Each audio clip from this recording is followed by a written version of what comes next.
tugtog namin mga kaibigan ay the best hit music galing sa Pilipinas, today's Filipino mix, KPHI. The following paid programming does not necessarily reflect the views and opinions of the staff and management at KPHI and HOYE Media.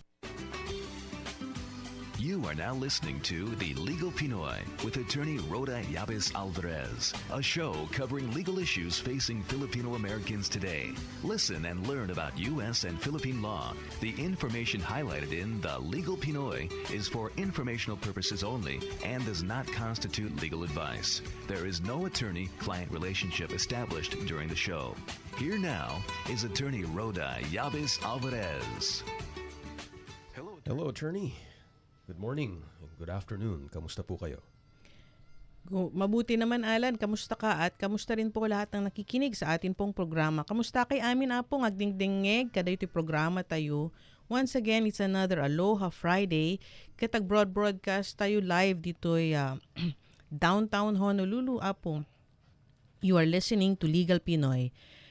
If you have been following this program apo, wano da kayo kad matawag nga suki dito programa, you know that this is the legal program that addresses the intertwine of Philippine law, U.S. immigration law, and Hawaii state law as it affects that unique Filipino-American experience that we share. Numawawatan nyo dito nga broadcast nga aglalaok nga Tagalog, Ilocano, and English. That means we share a common history coming from one island paradise, no other than our beloved motherland, the Philippines, and finding each other again in yet another island paradise, no other than the beautiful state of Hawaii. Katanga may katlataapo that even as we journey between two island paradise, that every now and then, adalata ti amatawtawag nga trouble in paradise. But the good news is, no dayta kat legal trouble apo kat adalata iti corresponding legal solution na. Dayta ti tema iti programa tayo apo nga Legal Pinoy kat siya iti host you ni Rhoda Yabes Alvarez apo, abogado jay Pilipinas kan dito'y mat Estados Unidos, partikular nga estados kat Hawaii kan New York. Kan kadwak, as always, kat na better half ko apo ni Alan Alvarez. Hello, attorney. Kamusta po kayo? Okay lang, Alan. So, last week, we're in the middle of October. Ang bilis, ano? Ang bilis, attorney. Sidagan apo, iti ang... actually, ito na, papunta na tayo sa holiday season dito sa Amerika, no? Malapit na. Starting with Thanksgiving and unang Halloween. Hindi ko alam kung holiday season yung Halloween. Halloween tapos All Saints Day yata pagkatapos ng attorney. And then Thanksgiving. Sa Philippines yun, pagka pati yung Philippine holiday, sinama mo. Kasi nga naman, iji Pilipinas apo September pa lang kasla Christmas season di ayan nga that's the start of the Christmas season. Sabi nila sa September, Alan, sa Pilipinas. Dito kasi marami pa talagang iba-ibang holidays bago or leading to Christmas season. And whenever agpasko apo, basta Alan, pag malapit ng magpasko, marami tayong naiisip tayo nagiging pensive or napapaisip. Anong regalong bibilin, attorney? Oo. Parang ganun. Hindi lang yun, yung mga problema. Hindi mo din. ba naiisip yung mga problema? Yes, Pagka magdarating na yung Pasko, hindi naman dahil wala kang pambili ng regalo, hindi yung klaseng problemang gano'n. Nakadya problema nga on paggatang ti pagregalo, when pag-aginaldo, nuhaan nga, sometimes, because it's the end of the year and it's Christmas, and merong panahon para mag-isip, naiisip mo, ano bang nangyari sa buhay ko? Ayun, di ba ganun yun? Ako ganun, attorney. Ewan ko siguro lahat ng tao ganun, kasi ako ganun din. Parang naiisip mo lang, because it's the end of the year, ano bang nagawa ko? May problema ba or ano bang magandang nangyari, and you congratulate yourself kung may magandang nangyari, at kung merong problemang kailangan ayusin, paano kaya aayusin yon para hindi na magpatuloy sa darating na taon. Nakakusto apo, no kastoy katagbalin tayo nga parang hindi naman melancholic or ano bang tawag doon? Kasi kailangan ulit attorney, mag New Year's resolution. Parang sentimental ka, nagiging sentimental, leading to the holiday season. Okay. Yes, now, this brings us to our point of discussion today. Alam mo, Alan, I'm sure many of our listeners will agree, hindi madali ang immigrant experience. It's very hard to transition, attorney. Oo naman. marami kasing ginagawa para maging successful ang mga immigrants. And usually what happens is because you have been transplanted from where you came from to where you are now, kailangan kang mag-double time eh. As opposed to someone who's already rooted here. O kung nasaan ka man dumating. May mga locals kasi na tinatawag na nandun na talaga sila. Samantala, ikaw dumarating ka pa lang with your maleta. And syempre maleta mo, basila ti malaon na ti maleta, apo, kaunti lang ang pwede mong ilagay sa maleta, Alan, na gamit. Ang pinakamaraming dala mo ay yung lakas ng loob, yung tiyaga, yung hope and aspirations for a future na maganda. Yun ang mas mabigat na dala ng bawat immigrant. More than kung ano yung physically na nadala niya sa kanyang maleta. Okay? So, based on this immigrant profile or experience na naoobserbahan natin, normally, kahit na mataas ang pinag-aralan mo sa kung saan ka nagmula, for example, sa Pilipinas, pag ikaw ay nag-migrate, umpisa ka ulit. Starting over again. Yes. Kahit na magaling ka ng teacher, maestra ka, nagkapuanam, you're well respected in your field. Doon sa Pilipinas, for example, dahil ikaw ay maestra, kilala ka na, magaling ka. Samantala, pagpunta mo dito, hindi ka naman nag-transition bilang educator. Hanggang nga nag-try nga qualify nga maestra dito, iso nga sa bali nga linya ti trabaho, iti israken dagito nga tattao apo. That's an example, Alan. That's a very good example, attorney. Minsan ikaw ay architect or engineer at lisensyado sa kung saan ka nang galing. Tapos nag-migrate ka, syempre umpisa ka ulit. So minsan namamasukan sila na kung ano man. Merong kilala, Alan, na builder na ngayon ay very successful na, pero yung kanyang storya, when he came here, nag-umpisa siya bilang janitor. At doon siya napansin. So imagine mo, engineer ka o arkitekto ka, tapos lisensyado ka, nakapag-graduate ka sa magandang eskwela, pagpunta mo dito, hindi ka naman nahiya na mag-umpisa bilang janitor or taga-soli ng cart sa grocery pagkatapos na nag-shopping yung mga nag-grocery. So maraming tao na gano'n ang experience. Ngayon, when we say nagdo-double time yung mga tao so that they can provide for their families because they want to fulfill itong kanilang hopes and aspirations for a better future or better life, not only for themselves but for their children and grandchildren, what happens is, hindi lang sila nagdo-double time. Triple time, attorney. Yes, and normally this translates to double jobs or triple jobs. Lalo na dito, attorney, mahal dito sa Hawaii. Kasi nga napakamahal. So, when you're starting over, hindi kasi mataas ang sweldo pag nag-uumpisa ka pa lang. So, para tatno na anay, they take home ket masapul nga may sa wano duwa. Wano maminsan duwa ti part-time, iso nga talo ti trabaho. So, what is bad in this or what is negative in this? Magandang trait ang masipag. Hindi ba, Alan? Totoo yan. Lalo na sa karamihan ng Ilocano rito, nakalaga namang hindi mo masisisi or you cannot fault Ilocanos for being for working too masipag. Okay? Kasi yun ang palaging, we have stereotypes, but talaga whether you're Ilocano, Visayan, Tagalog, o kung ano man, whatever your whatever region you come from in the Philippines, once you start over, talagang double time ka at ikaw ay masipag talaga. At hindi ka masisisi, you cannot be faulted for being masipag.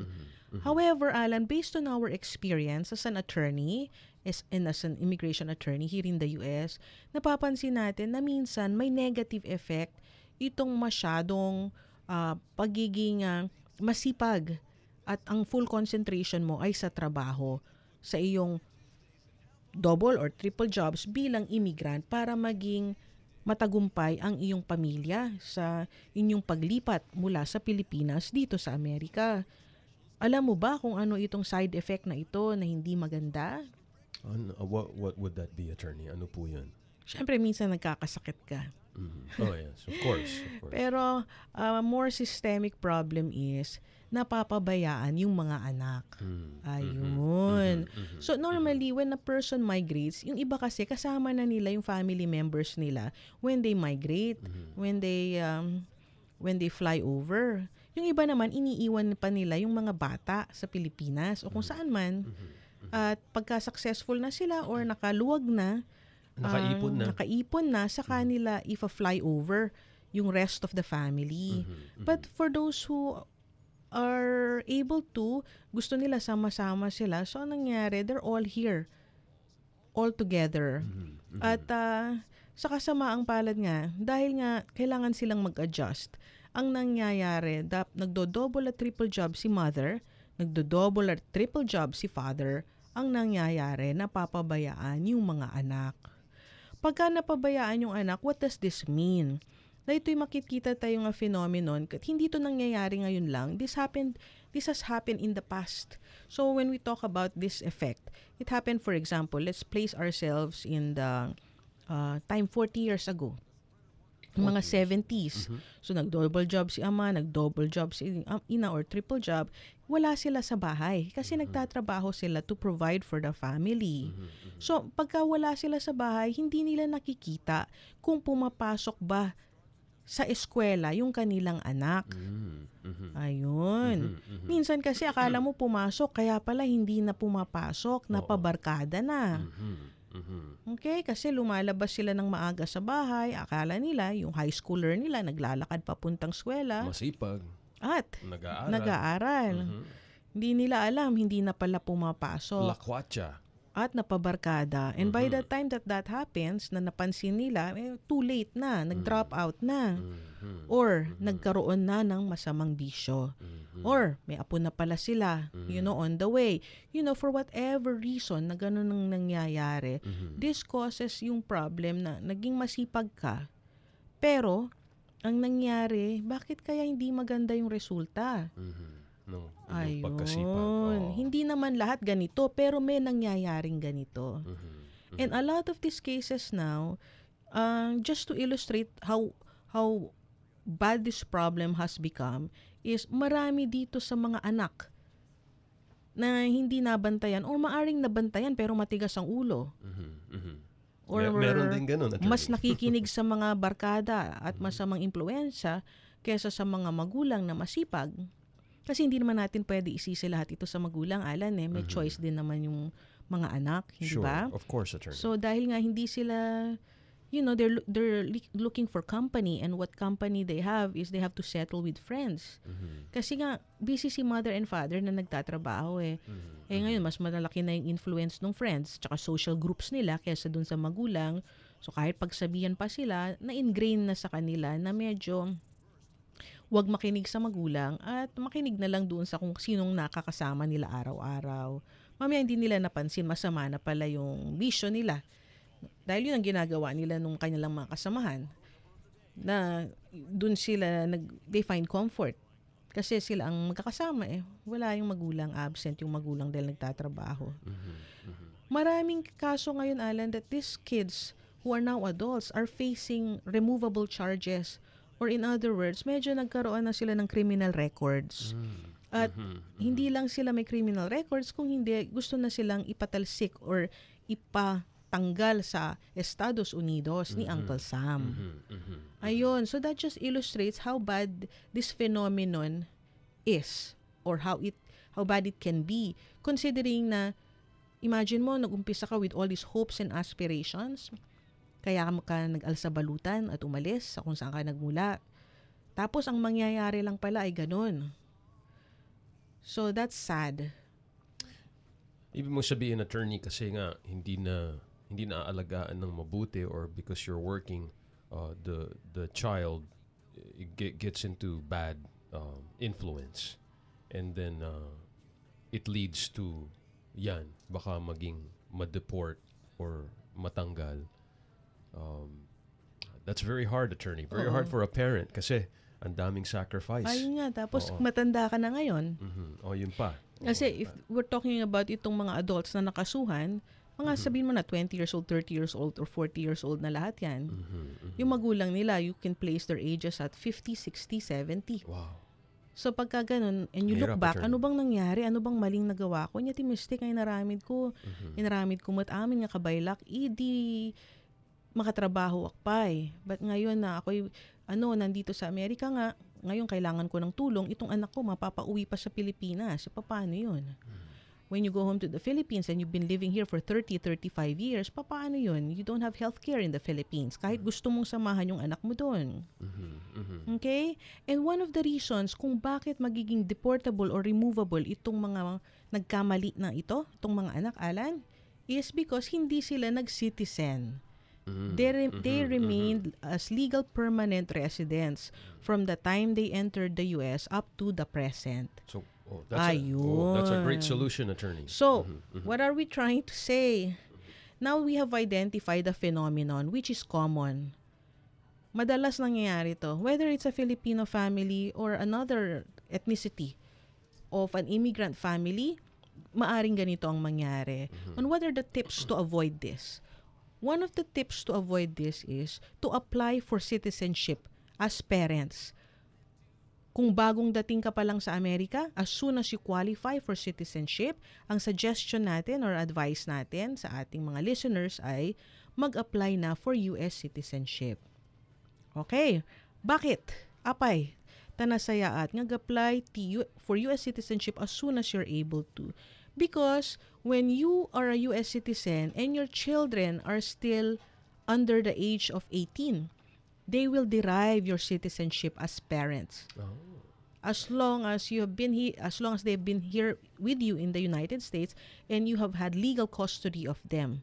May pakita na hawak mo yung mga bata o pinalaki mo yung mga bata as soon as you become a US citizen. Ngayon, sa batas ngayon, magiging US citizen din yung mga bata. Ngayon, may cut-off age yan, Alan, because before, hindi ganyan yung batas. Dati, dapat dalawang US citizen. Both mom and dad have to be US citizens. At ang cut-off age nito, nasa batas. So, there was a time na ang requirement dapat dalawang parents ang US citizen bago mag-derive ng US citizenship yung kanilang mga anak. At meron namang batas na nagsasabi na kahit isa lang, pwede na. Basta the other circumstances are shown na yung bata it was in the legal custody of that parent at yung bata is physically present here in the US. Now, why would you do this? You would do this to protect your child.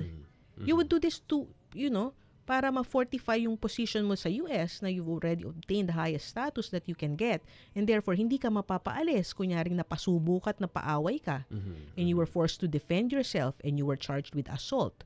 O kung ano man, which might render you removable or will open you to a charge for removability, pwede mong i-deflect yon because you are a citizen. Hindi ka pwedeng patanggalin. Ganon ba yun, attorney? Oo. But more importantly, hindi lang ikaw ang na-protect mo, pati yung mga bata mapoprotect mo.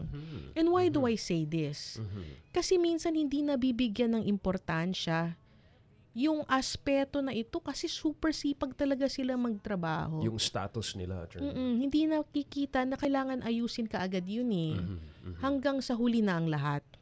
Well, they're too busy making a living, attorney. They're That's too life. busy trying to survive, too busy trying to make a living. Totoo yan, attorney. Hindi nila nakikita that when they fortify their status in the US and they do it at appropriate time, hindi lang silang makikinabang. Kung hindi, sinisil nila na pati yung mga bata protektado at hindi sila magkakahiwalay-hiwalay because the reason why they all migrated to the United States in the first place is para magkakasama silang lahat dito. Lalo na kung tumatanda na yung mga magulang. Mag-aalala pa siya na yung isang anak niya ay napatalsik at napauwi sa Pilipinas kung kailan siya matanda na. At kung hindi kaya nung anak suportahan yung sarili niya sa Pilipinas dahil hindi naman siya nakapagtrabaho doon at mahirapan siyang kumuha ng trabaho, yung matandang magulang na nandito sa Amerika pa ang magpapadala ng sustento para sa napatanggal na anak. Hindi pa nakatapos. So, yes, in our example. In the example you have, attorney. Sinabi ko ba na nag-drop out dun sa example ko? Oo nga, no? Hindi na kasi hindi napansin Oo. Hindi na po. Ibig so, sabihin nun. Pagka ganitong sitwasyon, pagrabe ng pagrabe, yung net effect nung nakaligtaan o yung side effect nga nung pagiging masipag ng mga magulang at hindi na pagtuunan ng pansin yung dapat gawin hanga na asikaso, na ikaskaso, nagay masapol nga na aramid kuma, Idi first time da nga nagbaling nga qualified to be US citizens. Kasi yung iba hindi nila iniisip yun eh. Sabi nila, I am a law-abiding citizen, I am a law-abiding resident, hindi ko naman kailangan maging citizen. Mag-iipon na lang ako. Saka na lang yun pag ready na ako.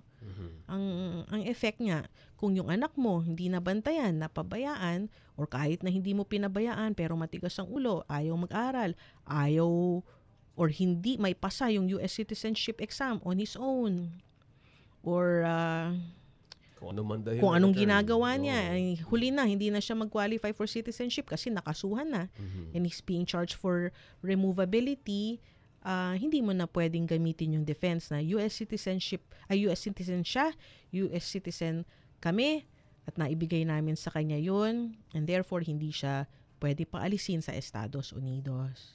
Ano yung mga, what are the crimes or ano yung magagawa nung bata, halimbawa attorney, na i-deport siya? Like what kind of mistakes or crimes na pwede niyang gawin na patatalsikin siya? Marami kasing grounds for removability. Marami ring grounds for inadmissibility. May listahan yun. What's the difference? Yung grounds for removability, nandito ka sa Amerika at base sa nagawa mo, sa record mo, ikaw ay mapapatanggal. Okay? Meron ding tinatawag na grounds for inadmissibility. Ibig sabihin, may nagawa ka, nagbakasyon ka. Pagbalik mo dito, ayaw ka na papasukin. Ayun. So, yung magkaibang listahan na yun, doon nakalista kung ano yung mga grounds na pwedeng nagawa that would render you removable or inadmissible. Ang example niyan, yun ang gusto mong malaman, yun nga, pagka ikaw ay nalulong sa droga. Drugs? Yes, drugs. Okay, drug charges and convictions. Wow, that's bad. At saka yung mga aggravated felonies. Okay. So how about like stealing, attorney? Yun nga, yung mga crimes involving moral turpitude. Oh, man. Pag stealing falls under that, yung mga pagnanakaw, kahit shoplifting lang ng bubblegum. Shoplifting ng bubblegum, kahit attorney? na hindi na nga sinasabi kung magkano yung na-shoplift mo eh. Ibig mo sabihin, shoplift? Kahit sandwich. Oh, yeah? Mapapatanggal ka? Oh my goodness, yes, attorney. pag dalawa yung convictions mo of crimes involving moral turpitude. So, for example, nagkatuwaan kayo ng barkada mo, wala kayong ID, and then you decide to steal a liquor sa isang liquor store. Ayun, mabigat yun. Kasi you wouldn't have been able to purchase it kasi hindi pa sila 21. Pag gusto nilang magkatuwaan at mag-inom, ayun. Wow. Inutusan yung isa na kumuha ng isang case ng beer at umalis na lang sa Longs or CVS o kung ano man na hindi nagbayad. Ayun, pag nahuli ka, that's a potential ground for removability, lalo na kung paulit-ulit mong ginawa. Okay, so those are examples of how yung pagiging masipag can have dire results. Sometimes, it's impossible. Parang inisip mo hindi posible yan, attorney. Parang exaggeration, ano? But these stories are based on actual cases and life stories that we've seen happen, at hindi ito minsan nangyayari, madalas nangyayari. In fact, parang pattern nga eh. Okay? And the one of the reasons of the pattern is neglect or hindi naman neglect dahil gusto nilang i-neglect eh. Yun ang masakit dun eh. Naging masipag sila because they needed to survive. They needed to work hard. And as a consequence, is this a foreseeable consequence? Makikita mo ba to? Well, hopefully because nakinig sila sa programa natin. Makikita po nila, May attorney. makikita sila na ganun pala ang posibleng resulta down the road. Para dun sa mga nakikinig na hindi pa dumadaan dito sa karanasan, this experience that we are describing, Alan. Because as we said, for this particular example that we are saying, this happened 35 years ago. And now the son, for example, is facing removability charges. And hindi natin magamit yung depensa na US citizen na yung bata. Dahil US citizen yung kanyang mga magulang nung siya ay below 18. Dahil nga, hindi nga naasikaso at that time. And then ngayon, hindi na siya pwedeng mag-apply kasi nga, nag-face na siya ng removability charges. At saka hindi siya nag-aral. So talagang wala siyang ganang mag-aral to take that naturalization exam himself. So somebody must have or should have done it for him. Hindsight is clearer. Ha? Yes, attorney. Hindsight is 20/20. Yeah. Then foresight, yan ang sinasabi nila sa Ingles. Okay, Apo. So daytoy Apo ti may isang istorya ni Attorney Roda nga sapay kumakit na alaan nyo iti adal. We're happy nga dagitoy nga kaskaso nga makitkita tayo kat maiburay tayo to share lessons that hopefully people can rely on or remember or guide them no napinpintas ti decision making tayo Apo. Kat no kasapulan nyo ti katulungan para kadagitoy parikot itilinteg no masapul nga dumepensa para kadagitoy removability charges that you or your loved one might be facing, makatulong kami. Siak ni Roda Yabes Alvarez Apo, ang abogado dyan Pilipinas, kandito yung Estados Unidos. Ada opisina tayo nga masarakan, dito'y Honolulu, ijay 905 Umi Street, Suite 206, Honolulu, Hawaii, 96819. Adamot ijay Pilipinas, ijay Yabes and Yabes Alvarez Law Offices, Yabes North Paseo, Rizal Avenue, San Fernando City, La Union. Call for your appointments. Tinumero tayo dito yung Honolulu Apo. Kat 808-589-7380. That's 808-589-7380. Jay umuna nga konsultasyon, ijay opisina Apo kat libre. Dahil tayo itutulong kan servisyo mi para kada kayo. Until next Legal Pinoy, Apo, Diyos tiyag ngina ti panagdengeg. Maraming salamat sa pakikinig. No kasapulan nyo, iti mapagtalkan ng sinadaan nga abogado, tawagan nyo lang ni Atty. Roda Yabes Alvarez. No ti problema nyo ket may panggep, imigrasyon, pamilya, divorce, adoption, child support, negosyo, no problema ijay Pilipinas, tawagan nyo iti numero 808-589-7380. Kung nangangailangan kayo ng abogado na maaasahan at handang tumulong sa inyo, tawagan si Atty. Roda Yabes Alvarez. Siak ni Atty. Roda Yabes Alvarez. Makaawatak ti Ilocano, Tagalog, ken English. Libre ang unang konsultasyon, kaya tawag na sa 808-589-7380.